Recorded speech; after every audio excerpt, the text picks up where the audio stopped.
सभी साथियों को मेरा नमस्कार। साथियों, आज की वीडियो में हम जीके के महत्वपूर्ण 50 प्रश्न देखेंगे जो कि दोस्तों एग्जाम में बार बार पूछे जाते हैं। पिछले कई एग्जाम में इनको पूछा गया है, बार बार ये प्रश्न रिपीट होते रहते हैं। इससे पहले के दोस्तों 14 पार्ट अगर आपने नहीं देखे हैं तो आप हमारे चैनल पर जाकर देख सकते हैं। ये हमारा जीके का पार्ट नंबर 15 होगा। ठीक है, वीडियो आप पूरी देखना, एक एक प्रश्न बड़ा ही महत्वपूर्ण है। चलते हैं क्वेश्चन नंबर 1 की तरफ। भारत की खोज किसने की? बताएं साथियों। ऑप्शन है Vasco D gamma, Fahien, Al-Biruni और इब्न बतूता। बताएं साथियों, भारत की खोज किसने की है? भारत की खोज की है वास्को डी गामा ने, यानी कि विकल्प नंबर 1 के साथ जो है वो एकदम सही है। आगे बढ़ेंगे क्वेश्चन नंबर 2। भारत की मानक समय रेखा कौन सी है? बताएं साथियों, भारत की मानक समय रेखा यानी कि ग्रीनविच टाइम जहाँ से लिया गया है, कहाँ से लिया गया है? इलाहाबाद से लिया गया है, इलाहाबाद के नैनी से। ठीक है, इलाहाबाद के नैनी से लिया गया है। अब दोस्तों इसमें क्या पूछा गया है? भारत की मानक समय रेखा कौन सी हो जाएगी? विकल्प नंबर 1 सही होगा, 82.5 डिग्री पूर्वी देशांतर। आगे बढ़ेंगे क्वेश्चन नंबर 3। अर्जुन पुरस्कार की शुरुआत किस वर्ष हुई? बताएं साथियों, अर्जुन पुरस्कार की जो शुरुआत है वो कब हुई है? ऑप्शन दिए हैं 1947, 1949, 1961 और 1983। जो विकल्प नंबर 3 के साथ हैं वो एकदम सही हैं, यानी कि अर्जुन पुरस्कार की शुरुआत 1961 में हुई है। आगे देखेंगे क्वेश्चन नंबर 4। मैग्सेसे पुरस्कार पाने वाले भारतीय कौन थे? मैग्सेसे पुरस्कार पाने वाले यहाँ पहले भारतीय होना चाहिए दोस्तों। पहले भारतीय कौन थे? यानी कि विकल्प नंबर 1 सही होगा। आगे बढ़ेंगे क्वेश्चन नंबर 4, 5। स्वांग किस राज्य का प्रसिद्ध लोक नृत्य कला है? बताएं साथियों, स्वांग जो है वो किस राज्य का लोक नृत्य है? कर्नाटक का है या हरियाणा का या तमिलनाडु या फिर उत्तर प्रदेश? स्वांग जो है वो है दोस्तों हरियाणा का, यानी कि विकल्प नंबर 2 सही होगा। चलिए आगे चलते हैं क्वेश्चन नंबर 6। भारत में वर्तमान में कुल कितने उच्च न्यायालय हैं? मोस्ट इम्पोर्टेंट प्रश्न है दोस्तों, रट लेना है। भारत में जो वर्तमान में उच्च न्यायालय हैं उनकी संख्या है 25, यानी कि विकल्प नंबर 3 सही है। आगे बढ़ेंगे क्वेश्चन नंबर 7। कोई विधेयक धन विधेयक है या नहीं, इसका फैसला कौन करेगा? बताएं साथियों, कोई विधेयक धन विधेयक है अथवा साधारण विधेयक है, ये कौन बताता है? आपके पास ऑप्शन है लोकसभा स्पीकर, लोकसभा अध्यक्ष, भारत का प्रधानमंत्री या भारत का वित्त मंत्री। दोस्तों इसमें ध्यान देने की बात यह है कि लोकसभा स्पीकर और लोकसभा अध्यक्ष जो है वो एक ही बात है, यानी कि विकल्प नंबर दोनों हमारे सही होंगे। ये मिसप्रिंटिंग है, ध्यान नहीं दिया गया है। आगे बढ़ेंगे क्वेश्चन नंबर 8। तंबाकू पर पूर्ण प्रतिबंध लगाने वाला विश्व का पहला देश कौन सा है? तंबाकू पर पूर्ण प्रतिबंध लगा दिया है, किस देश ने लगाया है? जापान ने, चीन ने या अमेरिका ने या फिर भूटान ने? बताएं साथियों, तंबाकू पर पूर्ण प्रतिबंध लगाने वाला जो देश है वो है दोस्तों भूटान, यानी कि विकल्प नंबर 4 सही है। चलिए आगे देखते हैं क्वेश्चन नंबर 9। राष्ट्रीय मतदाता दिवस प्रत्येक वर्ष किस दिन मनाया जाता है? दोस्तों हर प्रश्न पत्र में एक दिवस ज़्यादातर पूछा जाता है। इसी क्रम में आप देख रहे हैं कि मतदाता दिवस जो है वो कब मनाया जाता है? तो मतदाता दिवस मनाया जाता है 25 जनवरी को, यानी कि विकल्प नंबर 2 सही होगा। आगे बढ़ेंगे क्वेश्चन नंबर 10। भारत का संवैधानिक मुखिया कौन होता है? संवैधानिक मुखिया पूछा गया है, क्या प्रधानमंत्री होते हैं या राष्ट्रपति या लोकसभा अध्यक्ष या फिर उपराष्ट्रपति? बताएं साथियों, भारत का संवैधानिक मुखिया राष्ट्रपति होते हैं, यानी कि विकल्प नंबर 2 वाले एकदम सही है। आगे बढ़ेंगे क्वेश्चन नंबर 11। अंग्रेजों के नमक कानून के विरुद्ध महात्मा गांधी ने कौन सा आंदोलन शुरू किया था? बताएं साथियों, नमक कानून के विरुद्ध कौन सा आंदोलन शुरू किया गया था? ऑप्शन है सविनय अवज्ञा आंदोलन, खिलाफत आंदोलन या भारत छोड़ो आंदोलन या फिर ये सभी। नमक कानून के विरुद्ध जो आंदोलन शुरू किया गया था उसका नाम है सविनय अवज्ञा आंदोलन, विकल्प नंबर 1 सही है। आगे बढ़ेंगे क्वेश्चन नंबर 12। भारत में जिप्सम का सर्वाधिक उत्पादन निम्नलिखित में से किस राज्य में होता है? बताएं साथियों, जिप्सम का सबसे ज़्यादा उत्पादन कहाँ होता है? हरियाणा में होता है या फिर कर्नाटक में या फिर उड़ीसा में या फिर राजस्थान में? दोस्तों जिप्सम का सर्वाधिक उत्पादन होता है राजस्थान में, यानी कि विकल्प नंबर 4 सही है। क्वेश्चन नंबर 13 देखते हैं। ईस्ट इंडिया कंपनी ने भारत में अपना पहला कारखाना कहाँ खोला था? दोस्तों मोस्ट इम्पोर्टेंट प्रश्न है, बार बार एग्जाम में पूछा जाता है। ईस्ट इंडिया कंपनी का पहला कारखाना कहाँ था? सूरत में था, जो कि कलकत्ता में है। ठीक है, याद रखेंगे इसको, मोस्ट इम्पोर्टेंट प्रश्न है। आगे चलते हैं, क्वेश्चन नंबर 14, बुली। दोस्तों जो बुली शब्द है उसका प्रयोग किस खेल में किया जाता है? क्रिकेट में किया जाता है, या फिर फुटबॉल में, हॉकी में, या फिर बास्केटबॉल में? दोस्तों बुली शब्द का जो प्रयोग है वो किया जाता है हॉकी में, यानी कि विकल्प नंबर 3 सही है। क्वेश्चन नंबर 15 देखते हैं, किस भारतीय एथलीट को उड़न परी के नाम से पुकारा जाता है? फेमस प्रश्न है दोस्तों, टॉप लेवल का, एग्जाम में कई बार पूछा गया है। उड़न परी किसको कहते हैं? आपके पास ऑप्शन है हिमा दास, मीराबाई चानू, पीटी ऊषा, या फिर इनमें से कोई नहीं। उड़न परी जहाँ भी आप देखेंगे याद रखेंगे पीटी ऊषा जी जो हैं उनको उड़न परी कहते हैं। आगे देखेंगे क्वेश्चन नंबर 16, निम्नलिखित में से किस शहर को झीलों की नगरी कहते हैं? जयपुर, उदयपुर, नैनीताल, या फिर वाराणसी? बताएं साथियों, झीलों की नगरी किस शहर को कहते हैं? उदयपुर को कहते हैं झीलों की नगरी, जो कि दोस्तों राजस्थान में है। याद रखने वाला प्रश्न है, झीलों की नगरी उदयपुर। क्वेश्चन नंबर 17 देखिए, आर्य समाज की स्थापना कब की गई थी? ऑप्शन है 1875, 1897, 1901 या 1912। बताएं साथियों, आर्य समाज की स्थापना कब की गई थी? 1875 में की गई थी।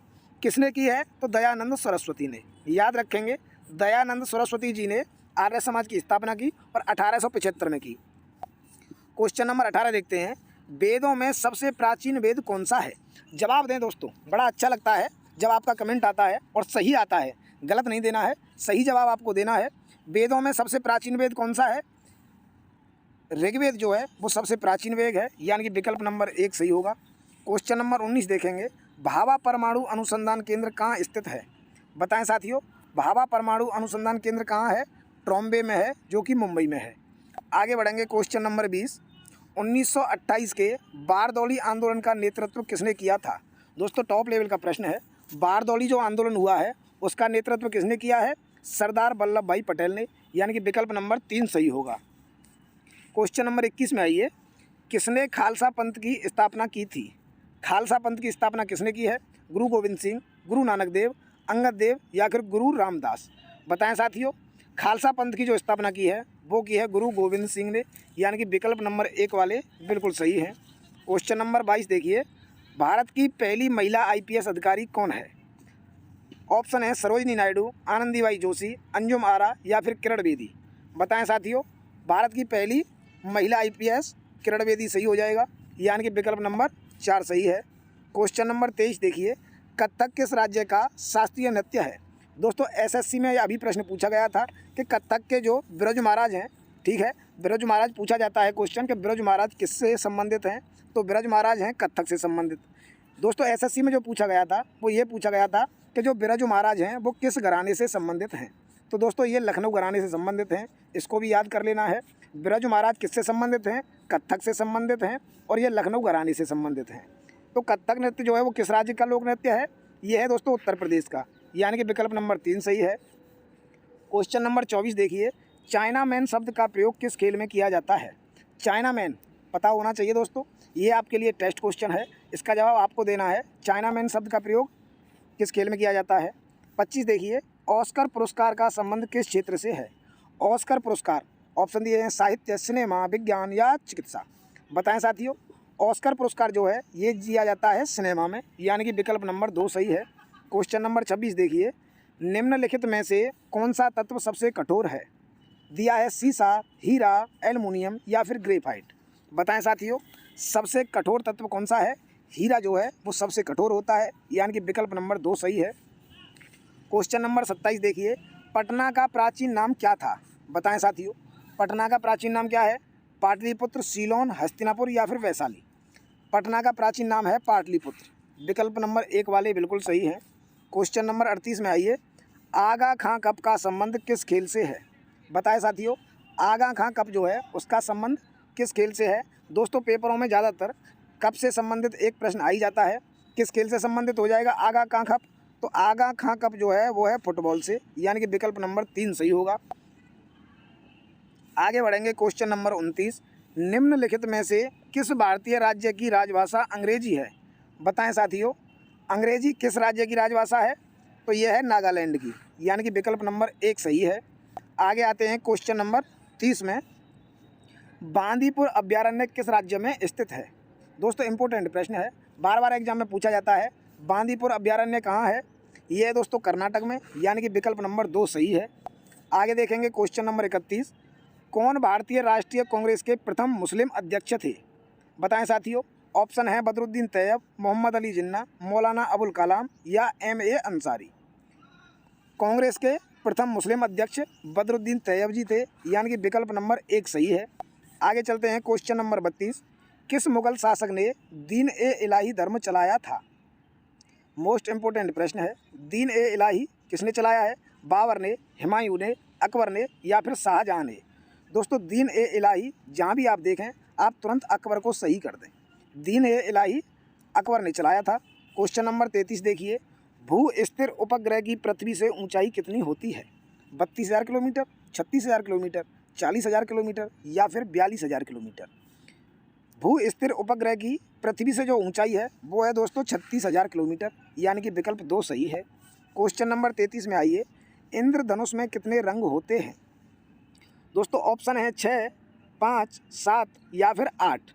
दोस्तों अभी यूपी पुलिस में ये प्रश्न पूछा गया था कि श्वेत प्रकाश में कितने रंग होते हैं। दोस्तों श्वेत प्रकाश पूछ ले या फिर इंद्रधनुष पूछ ले, उत्तर एक ही होना चाहिए। 7 रंग होते हैं इंद्रधनुष में भी और श्वेत प्रकाश में भी, याद रखना है। आगे चलेंगे क्वेश्चन नंबर 35, पराश्रव्य तरंगों की आवृत्ति कितनी होती है? बताएं दोस्तों, पराश्रव्य तरंगें यानी कि जो सुनी नहीं जा सकती, विकल्प नंबर बी जो है 20,000 हर्ट्ज से अधिक सही हो जाएगा। क्वेश्चन नंबर 36 में आइए, भारतीय संविधान में पहला संशोधन कब किया गया था? दोस्तों मोस्ट इंपोर्टेंट प्रश्न है, रट लेना है। पहला संविधान संशोधन कब हुआ है? तो ये हुआ है 1951 में। आगे बढ़ेंगे क्वेश्चन नंबर 37, डूरंड कप का संबंध किस खेल से है? बताएं दोस्तों, डूरंड कप जो है उसका संबंध किस खेल से है? डूरंड कप का संबंध है फुटबॉल से। आगे आएंगे नेक्स्ट क्वेश्चन 38 नंबर, अभिज्ञान शकुंतलम के लेखक कौन है? दोस्तों ये भी प्रश्न अभी रिसेंटली में यूपी पुलिस में पूछा गया था कि अभिज्ञान शकुंतलम के लेखक कौन है? कालिदास हैं या मुंशी प्रेमचंद्र, रविन्द्रनाथ टैगोर या जयशंकर प्रसाद? दोस्तों अभिज्ञान शकुंतलम यानी कि कालिदास, विकल्प नंबर ए जो कह रहे हैं एकदम सही है। क्वेश्चन नंबर 39 देखिए, भारत के पहले कानून मंत्री कौन थे? बताएं साथियों, भारत के पहले कानून मंत्री कौन थे? तो डॉक्टर भीमराव अंबेडकर जो थे ये भारत के पहले कानून मंत्री थे। क्वेश्चन नंबर 40 में आइए, सन 1907 में शुरू किया गया साहित्य का प्रथम नोबेल पुरस्कार किसे दिया गया था? बताएं दोस्तों, साहित्य का प्रथम नोबेल पुरस्कार 1907 में शुरू किया गया था। ये दोस्तों किसको दिया गया था सर्वप्रथम? तो ये दिया गया है रुडयार्ड किपलिंग को, यानी कि विकल्प नंबर 1 सही होगा। अगर दोस्तों भारत में पूछता है तो रविन्द्रनाथ टैगोर को दिया गया था 1913 में, लेकिन यहाँ पूछा है कि सर्वप्रथम किसको दिया गया, तो सर्वप्रथम दिया गया है रुडयार्ड किपलिंग को। भारत में पूछता है तो रविन्द्रनाथ टैगोर को। चलिए आगे आते हैं क्वेश्चन नंबर 41, ख्वाजा मोइनुद्दीन चिश्ती की दरगाह कहाँ है? ऑप्शन है अजमेर, जयपुर, नई दिल्ली या चित्तौड़गढ़? बताएं साथियों, ख्वाजा मोइनुद्दीन चिश्ती की दरगाह अजमेर में है, यानी कि विकल्प नंबर 1 सही है। क्वेश्चन नंबर 42 देखिए, सलार जंग म्यूजियम किस शहर में स्थित है? दोस्तों ये भी टॉप लेवल का प्रश्न है, याद कर लेना है इसको। सलार जंग म्यूजियम कहाँ है? ये है हैदराबाद में, यानी कि विकल्प नंबर 1 सही है। आगे आइए क्वेश्चन नंबर 43, सम्राट अशोक ने किस युद्ध के बाद बौद्ध धर्म अपना लिया था? बताएं साथियों, कलिंग युद्ध के बाद या हल्दी घाटी के युद्ध के बाद, चौसा के युद्ध के बाद या फिर ये सभी विकल्प गलत हैं? बताएं अशोक ने किस युद्ध के बाद बौद्ध धर्म अपना लिया था? तो इसका सही उत्तर होगा कलिंग युद्ध के बाद। आगे बढ़ेंगे क्वेश्चन नंबर 44, दुनिया की सबसे लंबी नदी कौन सी है? अमेजन है या नील नदी है, मिसिसिपी है या फिर यांगत्जे नदी है? बताएं साथियों, दुनिया की सबसे लंबी नदी पूछा गया है, नील नदी जो है ये दोस्तों सबसे बड़ी नदी है। क्वेश्चन नंबर 45 में देखिए, कौन सा खनिज हृदय की धड़कन को नियंत्रित करता है? बताएं साथियों, ऐसा कौन सा खनिज है जो हमारी हृदय की धड़कन है उसको नियंत्रित करता है? तो इसका सही आंसर होगा पोटेशियम जो है वो हृदय की धड़कन को नियंत्रित करता है। आगे आइए क्वेश्चन नंबर 46, मलेरिया की दवा कुनैन किस पौधे से प्राप्त होती है? दोस्तों ये प्रश्न ऐसे भी पूछा जाता है कि मलेरिया की दवा कौन सी है, तो इसका उत्तर हो जाएगा कुनैन। और ये किस पौधे से प्राप्त होती है? तो ये होती है सिनकोना से, यानी कि विकल्प नंबर 3 सही है। क्वेश्चन नंबर 47 देखिए, दुनिया में सबसे बड़ा जीवित पक्षी कौन सा है? शुतुरमुर्ग है, हेमिंगबर्ड है, बाज है या फिर गिद्ध है? बताएं साथियों, दुनिया में सबसे बड़ा जीवित पक्षी शुतुरमुर्ग जो है वो दुनिया का सबसे बड़ा पक्षी है। चलिए आगे आते हैं। क्वेश्चन नंबर 48, मनुष्य ने सबसे पहले किस जंतु को पालतू बनाया था? दोस्तों ये भी टॉप लेवल का प्रश्न है, बार बार एग्जाम में पूछा जाता है। सबसे पहले पालतू बनाया गया जानवर या जंतु कुछ भी पूछ सकता है। सबसे पहला जो जानवर था वो है दोस्तों कुत्ता। आगे आएंगे क्वेश्चन नंबर 49, किसी अंतरिक्ष यात्री को अंतरिक्ष में आकाश कैसा दिखाई देता है? बताएं साथियों, अगर कोई अंतरिक्ष यात्री है उसको आकाश कैसा दिखाई देगा? दोस्तों इसका उत्तर बताने से पहले आपसे एक निवेदन है, अगर हमारे चैनल को अभी तक आपने सब्सक्राइब नहीं किया है तो चैनल को सब्सक्राइब कर लें। वीडियो अच्छी लगे तो वीडियो को लाइक ज़रूर कर दें और अपने दोस्तों को शेयर भी कर दें। अंतरिक्ष में आकाश कैसा दिखाई देता है? काला दिखाई देता है दोस्तों, यानी कि विकल्प नंबर 3 सही होगा। आगे आएंगे क्वेश्चन नंबर 50 में, ATM का पूर्ण रूप क्या है? बताएं साथियों, ऑटोमेटिक टेलर मशीन है या फिर ऑटोमेटेड टेलर मशीन है या ऑल टाइम मनी या ऑटोमोटिव टेलर मशीन? बताएं साथियों, ATM का पूर्ण रूप क्या है? तो पूर्ण रूप है ऑटोमेटेड टेलर मशीन, यानी कि विकल्प नंबर 2 सही होगा। दोस्तों आज की वीडियो यहीं लास्ट हो गई है, आगे फिर मिलूंगा ऐसी एक और वीडियो लेके। तब तक के लिए जय हिंद। चैनल को आप सब्सक्राइब कर लें, बेल आइकन की घंटी को भी दबा लें और वीडियो को लाइक ज़रूर करें दोस्तों।